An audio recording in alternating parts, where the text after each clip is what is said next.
There comes a point in every era when people begin to sense that the world is no longer moving at a human pace. When the rhythm of life feels like it has been quietly switched from steady steps to a relentless sprint. And this chapter begins with that unsettling awareness, the feeling that everything around us is accelerating in ways we never agreed to, never anticipated, and never fully understood. It starts softly, almost invisibly, a change in how people talk, a shift in how they react, an intensity in the atmosphere that wasn't there before. Conversations feel sharper, attention feels thinner, and moments that once felt spacious now feel compressed into fragments of urgency. People don't recognize it for what it is at first. They think they're tired, stressed, overwhelmed. But deep down, they sense something bigger moving beneath the surface, something that pulls them forward faster than their own thoughts can catch up. This acceleration is not just technological or social, it is psychological, emotional, almost existential. It shapes how people interpret events, how they form beliefs, and how they respond to the world around them. When change happens slowly, people adjust without noticing. But when it comes all at once, even the smallest shifts strike the mind like a shockwave. In this symbolic narrative, the acceleration becomes a mirror reflecting humanity's growing inability to pause, breathe, reflect, and understand what is truly happening. Everything becomes reaction instead of comprehension, motion instead of meaning. The faster things move, the less people question. The less they question, the more they drift into patterns they didn't consciously choose. And yet, beneath this whirlwind, a few individuals begin to feel the distortion, the sense that they are being pulled into a future they never stopped to examine. These individuals notice the contradictions piling up around them, the emotional dissonance that rises when society insists everything is fine while every instinct whispers otherwise. They sense that the acceleration is not random, not natural, but symbolic of a deeper shift in human consciousness, as if the world is urging people to wake up before they are swept away by the momentum. This chapter examines that moment of awakening, the instant when a person realizes they have been moving too fast to notice the direction they're heading. It's the recognition that speed can be a disguise, a distraction, a way of preventing people from noticing the patterns unfolding beneath their feet. And when someone finally slows down long enough to see clearly, they recognize that the world is not simply changing, it is transforming at a rate that challenges every belief they once took for granted. The acceleration becomes a call to awareness, a reminder that if people don't take control of their perceptions, the pace of change will take control of them. And this realization marks the beginning of the journey. The moment humanity must decide whether to be carried by the current or to consciously choose the path ahead. As the pace of life continues accelerating beyond anything the human mind was designed to navigate, Chapter 2 shifts our attention to something far quieter, far softer, far more invisible, the subtle redirection of human thought that happens not in a single moment, but in 1,000 tiny moments scattered across years of living without noticing. This redirection doesn't arrive with alarms or warnings. It arrives disguised as convenience, kindness, social rules, and cultural expectations. One day you speak freely, and the next day you hesitate, not because someone silenced you, but because a soft inner voice whispers, "Will they misunderstand me? Will this upset someone? Will this make me look strange?" And that hesitation, that tiny pause, becomes the seed of a larger shift. Thought begins to bend, not because anyone demanded it, but because the human mind naturally avoids discomfort, judgment, rejection, or conflict. Over time, the boundaries of what feels okay to say begin shrinking, And as those boundaries shrink, the space for independent thinking shrinks with them. This chapter symbolically explores how societies drift into mental conformity, not through force, but through gentle shaping, through repeated messages about what is normal, what is responsible, what is acceptable, until eventually people stop questioning altogether and simply follow the emotional current of this is where the real redirection happens. In the normalization of silence, the reward of obedience, the unspoken rule that it's safer to fit in than to stand out. People don't even see the shift happening within themselves because it happens slowly, like water carving stone. But every time someone avoids a difficult question, every time they choose comfort over curiosity, every time they soften their thoughts to match the mood of the room, they participate in the shaping of their own limits. And yet, beneath this soft internal pressure, there are individuals who start to feel the weight of their own silence. They feel something inside them resisting the narrowing of thought, straining against the invisible walls being built, one polite moment at a time. These individuals don't rebel out of anger, they awaken out of necessity, realizing that their inner world no longer matches the outer one. They begin noticing how conversations feel scripted, how ideas feel pre-approved, how people repeat phrases they never examined. They sense that the acceptable thoughts drift strangely close to each other, like lanes on a highway that quietly merge into one. And once someone notices this merging, they can no longer unsee it. That is the quiet revolution inside the mind. The moment a person recognizes that their thoughts have been slowly steered, not by force, but by invisible emotional currents. This chapter reveals that the real danger is not losing freedom of speech, it is losing freedom of thought before speech even begins. And once someone becomes aware of this silent redirection, they begin reclaiming the one thing no system can fully control, the ability to think honestly, even when the world prefers they don't. When people finally start noticing the quiet redirection of their own thoughts, something else begins to reveal itself slowly at first. Then all at once, the realization that information, the thing everyone believes gives them clarity, has quietly transformed into something far different from what it once was. Instead of being a mirror that reflects the world as it is, information has become a filter that shapes the world we are allowed to see. And most people don't even realize it because filters never announce themselves. They simply decide what passes through and what doesn't. In this chapter, the symbolic nature of modern information becomes clear. Endless streams of updates, headlines, posts, opinions, alerts, and reactions that all claim to inform, yet somehow leave people more confused, divided, and emotionally drained than ever before.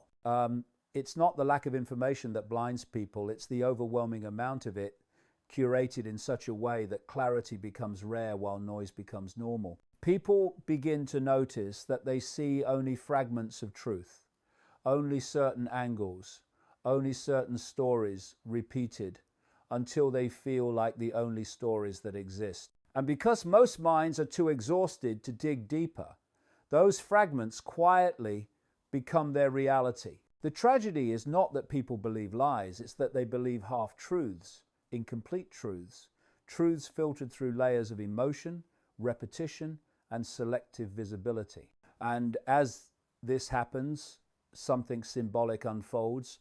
People start confusing what they have been shown with what is real. But in the middle of this controlled flood of information, there are always a few who sense that something doesn't add up. They notice how certain topics appear everywhere at once, while others vanish as if they never existed. They notice how outrage spreads instantly, but reflection travels slowly, as though it were intentionally weighed down. They notice how certain narratives feel too synchronized, too polished, too perfectly timed to be accidental. These individuals begin questioning not only the content of information, but the architecture behind it, the invisible design that determines what rises and what sinks. And once someone questions the architecture, their entire relationship with information changes. They begin asking, who benefits from me seeing this? Who benefits from me not seeing something else? Why does this idea spread effortlessly while that idea suffocates in silence? This chapter reveals that the greatest illusion is the belief that information is neutral. It is not. It is shaped by trends, emotions, algorithms, social pressures, and unseen priorities. And when information becomes a filter, perception follows the same path, shaped, narrowed, directed. But the moment someone recognizes the filter, the spell loses its power. Because once the audience sees the frame, they begin searching for what was left outside it. This chapter shows that awakening doesn't start with rejecting information. It starts with understanding how it is arranged. Only then can a person truly see the world, not through the filter that is handed to them, but through the clarity they reclaim for themselves. By the time someone sees the filter shaping the information around them, something inside begins to shift, and this shift brings them to a moment they cannot unexperience, the moment when the illusion of normal starts to crack. These cracks don't appear loud or obvious at first. They show up in tiny inconsistencies, small contradictions, quiet moments when what you're told no longer matches what you feel. You may hear one thing on the surface while your instincts whisper another story entirely, and it is in these subtle cracks, barely visible yet impossible to ignore, that the illusion of normality begins to dissolve. This chapter explores how, for years, people accept routines, rules, beliefs, and explanations simply because everyone else accepts them, because they fit inside the bubble of collective understanding. But cracks appear when reality stops matching the narrative, when experiences stop matching expectations, when people feel that the world they're told to believe in no longer lines up with the world they're actually living. These cracks widen when individuals finally admit that something feels off, even if they can't yet explain what or why. And once these cracks appear, they spread quickly, revealing the deeper layers beneath the surface of normal life. People begin noticing how often opinions shift overnight, how often truths are rewritten, how often yesterday's certainty becomes today's mistake. They realize that the concept of normal is not a reflection of reality, but a story society repeats until everyone stops questioning it. In this symbolic narrative, these cracks represent the beginning of awakening the moment a person sees even one small part of the world clearly, and by doing so realizes that clarity was missing from far more than they thought. They start observing people around them moving through life on autopilot, defending beliefs they never chose, repeating phrases they never questioned, protecting illusions they never examined. And while this realization can feel isolating at first, standing in a world where others still cling to the narrative, it eventually transforms into empowerment. Because once someone sees the cracks, they stop being afraid of them. They start following them, tracing their lines, discovering where they lead. And the deeper they go, the more impossible it becomes to return to the comforting blindness they once mistook for certainty. The illusion of normality relies on collective agreement. The moment even a few minds withdraw their agreement, the illusion loses strength. This chapter symbolizes the crucial turning point where individuals begin trusting their own perception over the narratives handed to them. They recognize that normal was never a fixed truth, only a temporary understanding people clung to because questioning it felt too overwhelming. But once someone embraces the cracks instead of fearing them, they discover that beyond the illusion lies a clearer, wider, more honest view of the world. And in that moment, they finally understand that the collapse of old illusions is not the end of understanding, it is the beginning of seeing. The moment someone sees the cracks in the illusion of normality, they awaken into a new kind of struggle, one that doesn't happen outside them, but deep within. This chapter explores that inner battle, the quiet fight between genuine awareness and the endless distractions designed to pull the mind away from clarity. Every day, people are bombarded with noise, messages, alerts, opinions, trends, emotional triggers, and constant demands on their attention.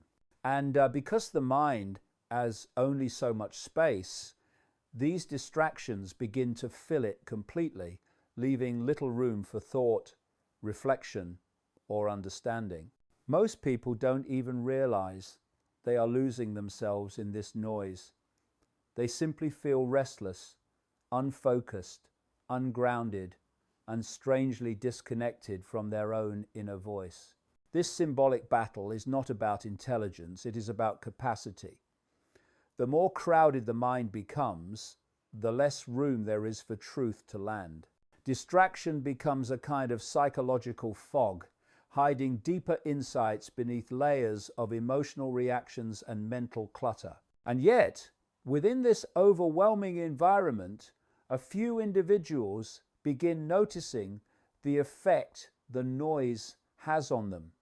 They feel the discomfort of being mentally pulled in 10 directions at once. They feel the frustration of knowing something important is happening around them, but being too overwhelmed to make sense of it. They feel the subtle ache of having lost their inner stillness, the quiet center where the mind can finally hear itself think. These individuals begin stepping back from the noise, not because they want isolation, but because they want clarity. They turn off the endless streams of information, not out of ignorance, but out of the desire to hear their own thoughts again. They realize that awareness cannot survive in a mind that is constantly reacting.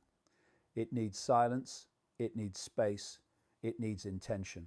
This chapter shows how reclaiming awareness is not a dramatic act. It is a gentle, deliberate return to one's own inner world. It is choosing to notice instead of react, to question instead of absorb, to observe instead of drown in emotional waves. And once a person experiences even a small moment of this inner clarity, they begin recognizing how deeply distraction had shaped their perception of reality. They start to see how easily emotions can be manipulated, how quickly attention can be hijacked, how subtly people are pushed towards certain beliefs simply by being overwhelmed. The inner battle becomes a journey of discipline, learning where to place attention, what to ignore, what to release, and what to protect. Awareness is not a gift, it is a responsibility. And in a world built on distraction, awareness becomes an act of quiet rebellion. This chapter symbolizes that transition.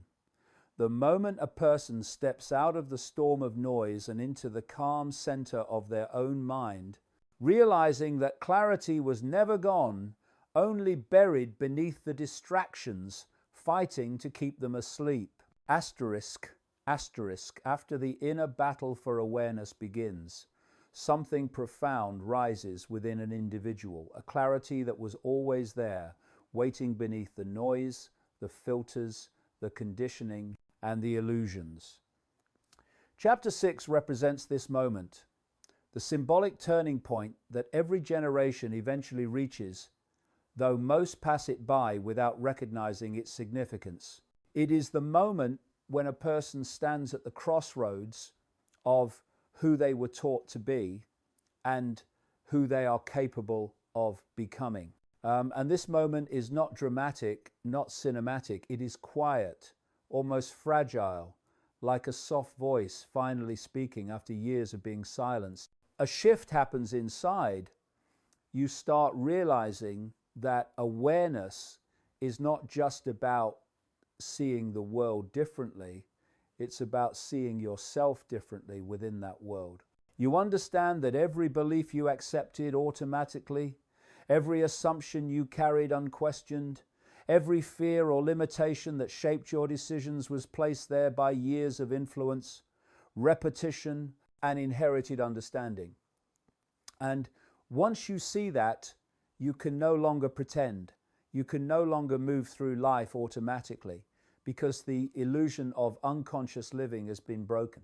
This chapter symbolizes that breaking point, the moment when a person realizes that no external system has the final say over their inner freedom. Not culture, not information, not noise, not expectation.